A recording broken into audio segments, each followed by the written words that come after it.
Assalamualaikum warahmatullahi wabarakatuh.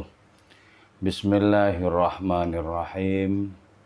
Hamdan wa thana'an laka ya Allah, salatan wa salaman laka ya Habiballah, wa ala alika wa ashabika ya khair khalqillah, laka ya Rasulullah wa li jami' man itaba'adinaka ya Habiballah, haqiqatan min ladun Adam la yaumil qiyamah.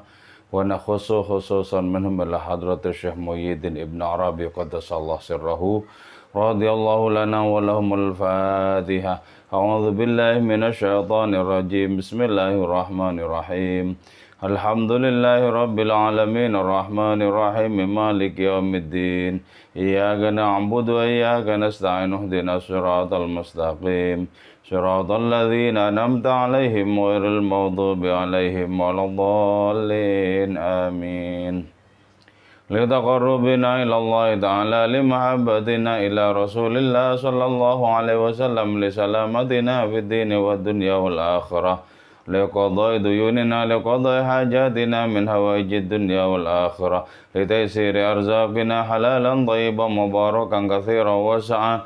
لصحة أجسادنا وقلوبنا لشفى أمراضنا ظاهرا وباطنا لدفع البلايا والمحن والفتن والأمراض والأسقام ولمنافعنا لمصالحنا لأهل بيتنا وأولادنا وذرياتنا وجوارنا وأصدقائنا وجميع المسلمين والمسلمات والمؤمنين المؤمنات الأحياء منهم والأموات ولعز الإسلام والمسلمين بجودك يا الله بشفاعة نبيك يا الله ببركة أوليائك يا الله وبأسرار الفاتحة. أعوذ بالله من الشيطان الرجيم. بسم الله الرحمن الرحيم. الحمد لله رب العالمين الرحمن الرحيم مالك يوم الدين. إياك نعبد وإياك نستعين اهدنا الصراط المستقيم صراط الذين أنعمت عليهم غير المغضوب عليهم ولا الضالين. آمين. Alhamdulillahirabbil alamin. Kawan-kawanku semua, saudara-saudaraku semua, rahmatullah alaikum ajmain.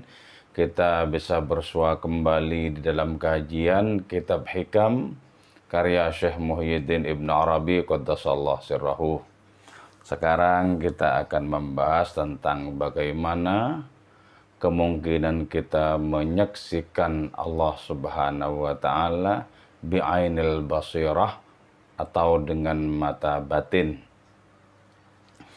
Qala al-musannifu rahimahullah ta'ala wa nafa'ana bi'ulumihi wa madana bi'asrarihi wa fadha alaina min barakatihi wa bikum amin. Bismillahirrahmanirrahim. Man lam yamut an hawahu la yumkinu ayyarahu. Oke, ini makalah berkaitan dengan adanya kemungkinan atau ketidakmungkinan kita menyaksikan Allah Subhanahu wa taala dengan mata batin kita. Kalau mata kepala ini jelas untuk menyaksikan segala makhluk yang empirik, yang konkret. Sementara mata batin kita untuk menyaksikan nilai, untuk menyaksikan adanya Allah Subhanahu wa taala di balik segala sesuatu, atau di sisi segala sesuatu, atau di depan segala sesuatu, atau di dalam segala sesuatu. Nah, orang yang masih menyimpan adanya keinginan kepada segala sesuatu yang lain, orang yang masih menyimpan adanya hawa nafsu terhadap segala yang lain, orang yang masih menyimpan hasrat kepada apapun yang selain hadrat Allah Subhanahu wa taala, maka la yumkinu ayyarahu. Tidak mungkin orang itu bisa menyaksikan Allah Subhanahu wa taala. Tidak mungkin. Sebab apa? Keterlibatan adanya hasrat kepada yang lain itu menunjuk kepada adanya kenisbian di dalam diri kita.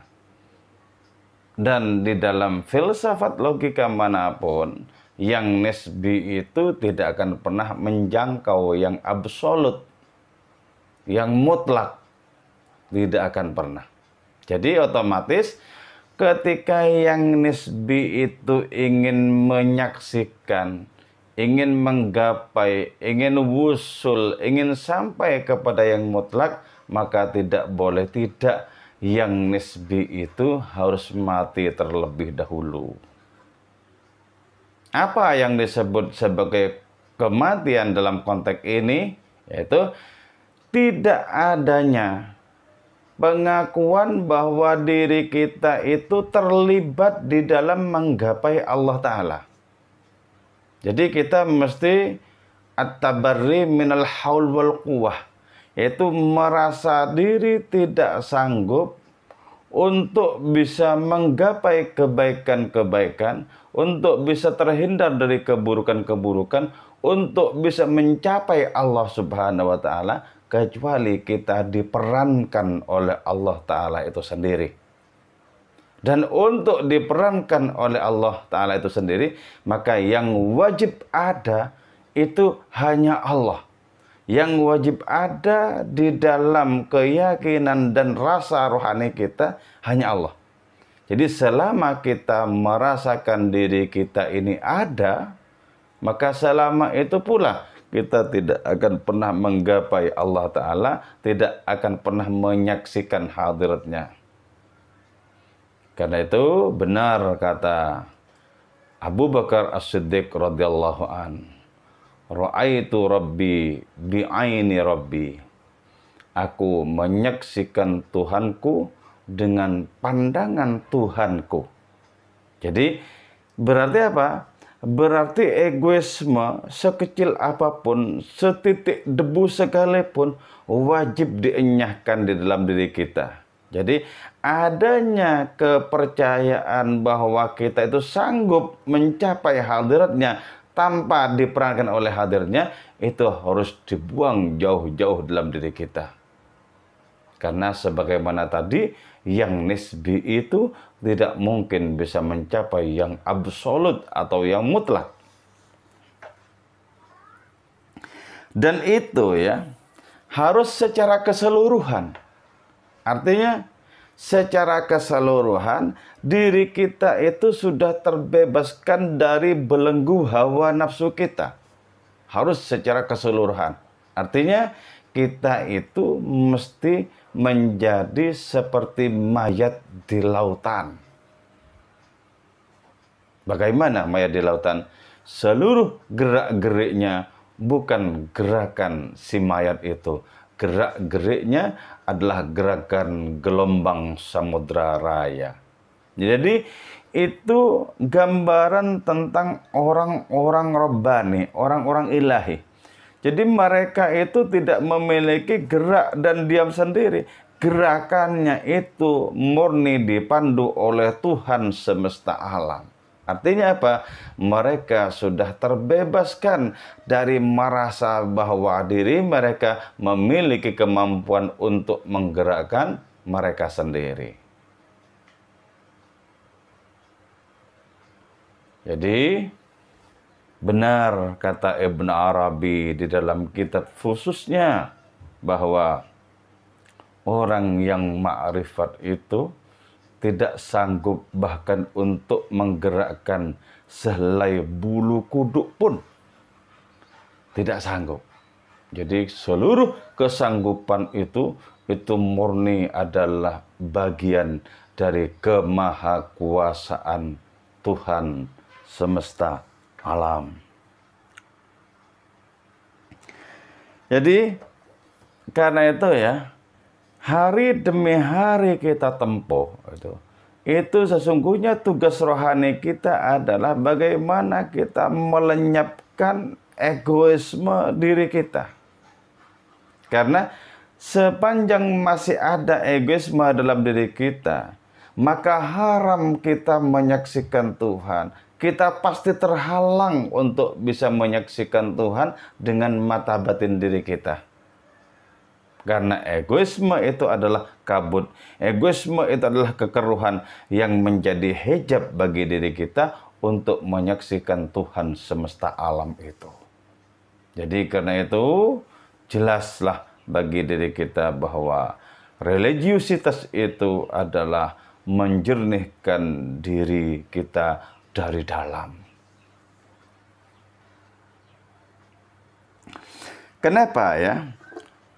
Kok selama masih ada egoisme, masih ada keakuan, kita terhalang untuk bisa menyaksikan Tuhan, itu karena li'annal hawa mailun nafsi ila siwa, karena adanya keinginan itu, adanya hasrat itu menuntun kita untuk terperangah kepada yang lain, untuk tertarik kepada yang lain.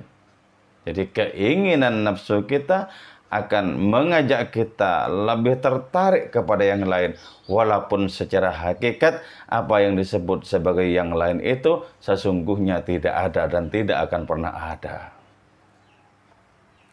Nah sekarang ya, apa yang disebut dengan ru'yah, yang disebut dengan menyaksikan atau melihat Allah Subhanahu wa taala itu tak lain adalah zuhuru asma'ihi wa sifatihi, yaitu ketika sudah tampak bagi penglihatan batin kita adanya nama-nama Allah, adanya sifat-sifat Allah. Sudah tampak. Bagaimana bukti konkretnya bahwa nama Allah itu tampak di penglihatan batin kita? Oke, misalnya ya, Allah Ta'ala itu memiliki nama Al-Khaliq, Tuhan Sang Maha Pencipta. Nah, ketika kita sudah menyaksikan Tuhan Sang Maha Pencipta di balik kesaksian kita terhadap alam semesta, maka di saat itulah kita disebut melihat.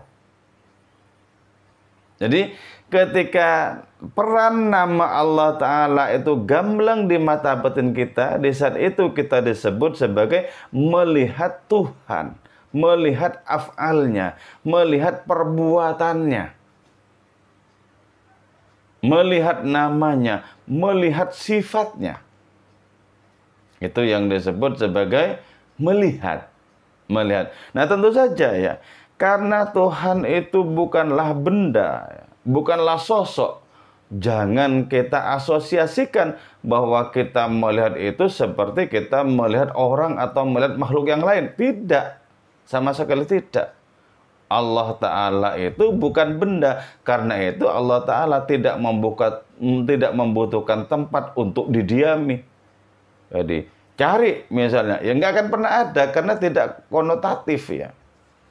Tidak konotatif. Jadi menyaksikan Allah Subhanahu wa taala itu adalah tampaknya sifat Allah, nama Allah Ta'ala pada segala sesuatu yang merupakan alam ciptaan ini. Nah, ketika tampak di batin kita, ketika sudah gamblang di mata rohani kita bahwa sifat Allah Ta'ala itu begitu nyata, bahwa namanya itu menjadi sangat nyata, maka konsekuensinya adalah idmahallat mukawwanatuhu, maka akan menjadi hancur lebur, menjadi tidak ada alam ciptaan ini. Bukan lantas alam ciptaan ini menjadi lenyap, tidak. Tapi di pandangan kita lebih gamblang, lebih terang benderang nama-nama hadiratnya, sifat-sifat hadiratnya dibandingkan adanya alam semesta ini. Jadi kalau di mata kepala alam ciptaan ini lebih tampak dibandingkan penciptanya, maka di mata batin itu semestinya Allah Ta'ala yang lebih tampak dibandingkan ciptaan-ciptaannya. Jadi apa yang disebut sebagai konkret itu tidak sama. Menurut perspektif pandangan mata yang mana? Kalau menurut perspektif pandangan mata kepala, ya makhluk-makhluk ini yang konkret. Allah Subhanahu wa taala itu gaib. Tapi menurut pandangan mata batin yang sudah jernih dari kabut-kabut dosa-dosa, dari kabut hasrat kepada yang lain. Nah, maka kebalikan yang terjadi, Allah Ta'ala yang lebih konkret, bahkan apapun yang disebut sebagai ciptaan itu menjadi sangat samar dan temaram. Jadi Allah Ta'ala yang lebih konkret di saat itu. Jadi karena itu, karena kita itu dianugerahi potensi oleh Allah Subhanahu wa taala untuk menyaksikan hadiratnya, maka ini yang harus kita kejar. Yang harus kita kejar. Jadi potensi ini yang mesti kita maksimalkan. Potensi apa? Potensi penafian diri sendiri untuk sepenuhnya mengejawantahkan Tuhan di dalam peran-peran kehidupan.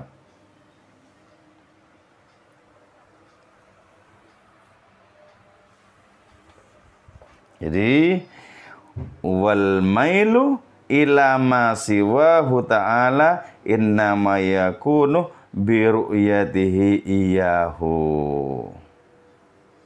Jadi ya, kegandrungan kepada apapun yang selain hadiratnya, yang sebenarnya hanyalah bayang-bayang bahkan hakikatnya tidak ada, itu karena di dalam diri kita lebih condong untuk menyaksikan bayang-bayang itu dibandingkan sumbernya bayang-bayang. Karena lebih condong ke sana. Coba kalau kita lebih condong hati kita kepada hadiratnya, maka kecondongan kepada hadiratnya akan menuntun kita untuk menyaksikan hadiratnya itu. Pada saat yang bersamaan, kita akan menyaksikan alam semesta ini penuh dengan kerapuhan, kekocar-kaciran, menjadi kelihatan utuh karena diutuhkan oleh kehadiran hadiratnya pada seluruh alam ciptaan ini. Jadi karena itu ya, maka kemungkinan kita menyaksikan Allah Subhanahu wa taala itu adalah setelah fananya diri kita. Fananya diri kita. Nah, fananya diri itu tidak seperti dengan menggabungkan dua hal menjadi satu, tidak. Jadi fananya diri itu adalah ketiadaan diri karena kita terperangah kemahawujudan, kemahaadaan Allah Subhanahu wa taala. Jadi kefanaan diri itu adalah lenyapnya diri kita di backup oleh kemutlakan, oleh absolusitas Allah Subhanahu wa taala.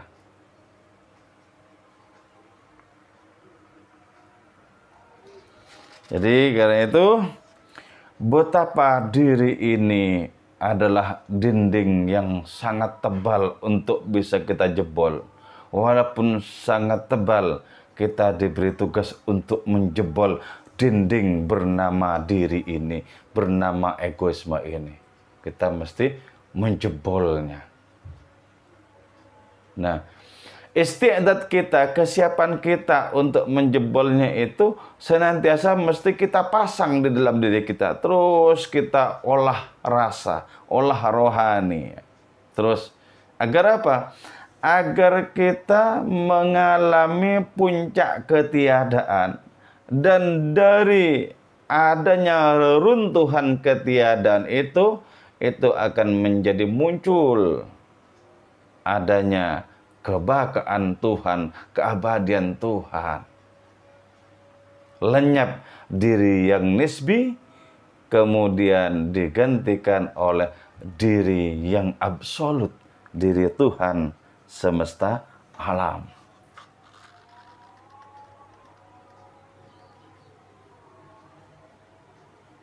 Nah, sekarang ya, perkara makhluk dan penciptanya.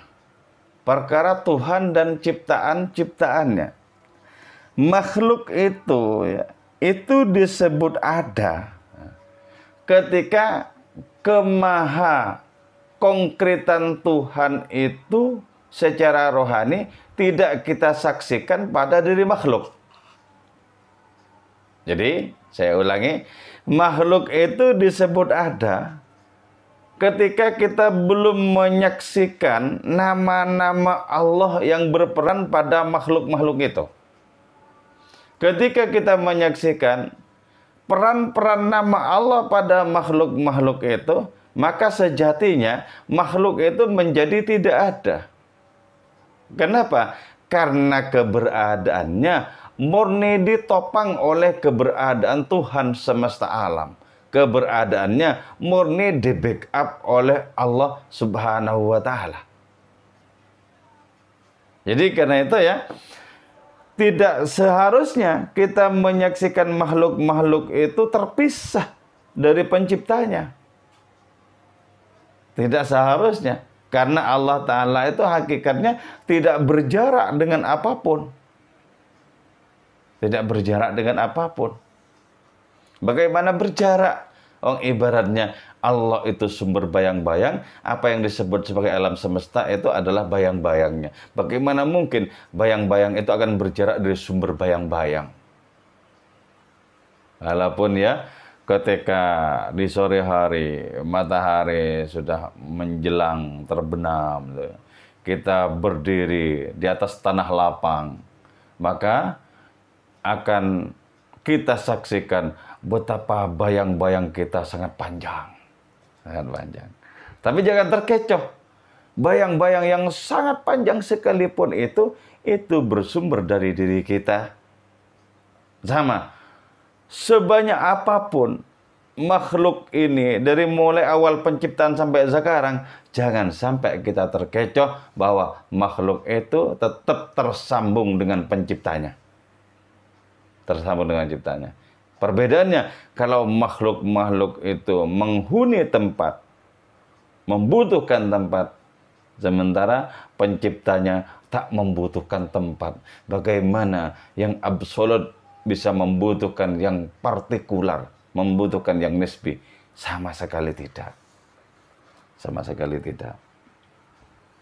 Jadi ya, makhluk itu disebut sebagai makhluk, bahkan dirasa terpisah dari penciptanya, itu semata-mata karena kita tidak menyaksikan adanya tajalli Allah Ta'ala pada makhluk-makhluk itu. Kalau kita merasakan tajalli Allah Ta'ala pada makhluk-makhluk itu, maka Allah akan menjadi lebih tampak dibandingkan makhluk-makhluk itu tadi.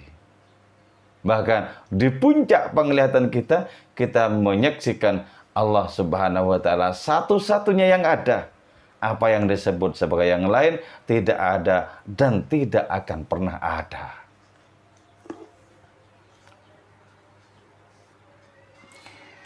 Wa idza tajalla 'alal 'abdi wa dakhala qalbahu fayarahu fi kulli syai'. Jadi, ketika Allah Subhanahu wa Ta'ala bertajalli, mengejawantahkan diri pada seorang hamba, dan adanya tajalli itu masuk ke dalam hati si hamba, maka dapat dipastikan si hamba itu pasti menyaksikan Allah Ta'ala pada segala sesuatu.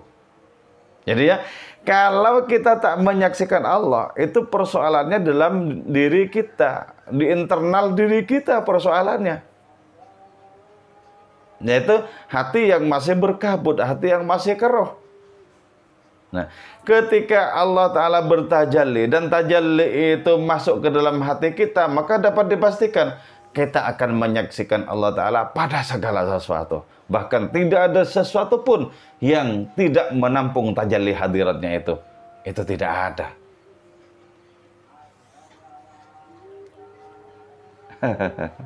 Ya Allah. Wa yakunul asya' mir'atan li ru'yatihil haq ta'ala. Nah, di sekarang ya, bagaimana Allah Ta'ala itu bisa lebih tampak, bagaimana makhluk-makhluk itu bisa menjadi lebih tampak juga. Kan untuk sebagian orang, Allah Ta'ala itu lebih tampak dibandingkan makhluknya. Bagi sebagian yang lain, makhluk-makhluk itu lebih tampak dibandingkan penciptanya. Nah sekarang, begini ya. ketika makhluk-makhluk itu menjadi cermin, maka Allah lah yang lebih tampak dibandingkan makhluk-makhluk itu. Ini sama dengan kita berada di depan cermin. Nah, bukankah yang kita tangkap dalam cermin itu adalah rupa-rupa kita? Dan bahkan cermin itu menjadi nyaris tak terlihat karena kita lebih menyaksikan, lebih terpukau kepada diri kita di dalam cermin atau yang dipantulkan oleh cermin itu tadi. Jadi ketika Allah Ta'ala lebih tampak, lebih terang di penglihatan kita, itu berarti alam semesta ini menjadi cermin bagi Allah Ta'ala. Dan cermin yang paling terang benderang di mana kita bisa menyaksikan hadiratnya itu adalah Al-Insanul Kamil. Dalam konteks ini adalah Nabi Muhammad Sallallahu Alaihi Wasallam. Seluruh Nabi adalah cermin-cermin Tuhan. Seluruh wali dan sufi adalah cermin-cermin Tuhan. Tapi cermin yang paling gamblang memantulkan hadiratnya itu adalah Kanjeng Rasul Muhammad Sallallahu Alaihi Wasallam. Alam semesta ini juga cermin. Tapi alam semesta ini sebagai cermin dibandingkan dengan insan kamil sebagai cermin juga, alam semesta ini ibaratnya adalah cermin yang buram. Nah, di cermin yang buram, apakah orang bisa bercermin? Ya bisa, tapi tidak seberapa gamblang. Jadi, ketika alam semesta ini menjadi cermin di penglihatan batin seseorang, maka Allah lah yang lebih tampak dibandingkan alam ciptaan itu. Tapi, ketika Allah Ta'ala yang menjadi cermin, sementara alam semesta makhluk-makhluk itu bercermin, maka makhluklah yang lebih tampak di penglihatan orang itu. Cerminnya nyaris tak kelihatan. Oh, betapa Allah Ta'ala dengan kemurahannya itu telah membuka peluang bagi diri kita untuk menyaksikan hadiratnya. Dan menyaksikan hadiratnya itu merupakan amalur roh. Jadi amal roh itu adalah musyahadah, menyaksikan hadiratnya. Itu amalnya roh. Jadi kalau dalam hidup ini kita tidak menyaksikan hadiratnya, berarti roh kita belum berfungsi, belum beramal. Nah, amalnya hati itu adalah hudur. Itu merasakan Allah Ta'ala itu hadir pada segala sesuatu. Jadi ini amal dengan kualitas tinggi ya. Jadi amal yang kualitasnya tinggi itu adalah amalnya roh, amalnya sir gitu ya. Itu amalul qalbi, itu amal-amal yang berkualitas. Sementara amal paling rendah itu adalah amalul jawarih atau amalul jasad. Amalnya anggota tubuh jasad diri kita. Itu yang paling rendah nilainya. Tapi walaupun paling rendah nilainya, amalul jasad itu merupakan satu keharusan. Jadi orang sholat harus juga menggunakan amal jasad. Syukur-syukur kalau diikuti oleh amalul qalbi dan amalul roh. Ketika kita sholat sebagaimana Nabi sholat, yaitu takbiratul ihram dan seterusnya. Tapi syukur-syukur kalau di situ kita melibatkan amalul qalbi, amalnya hati, di mana kita ketika sholat kita merasa berhadap-hadapan dengan hadiratnya. Syukur-syukur kalau kita mengikut sertakan amalul roh, di mana kita ketika sholat menyaksikan Allah yang kita sembah. di saat itu luruh diri kita sebagai ego-ego, dan yang menyaksikan hadiratnya, hakikatnya adalah hadiratnya itu sendiri. Hadiratnya itu sendiri. Karena itu ya, ada sebuah pemahaman tentang hadis mengenai ihsan. Ihsan itu sebagaimana dalam hadis, anta'budallah ka'annaka tarah. Hendaklah engkau menyembah Allah seakan-akan engkau menyaksikannya. Jadi seakan-akan menyaksikannya itu tentu saja itu amalul qalbi.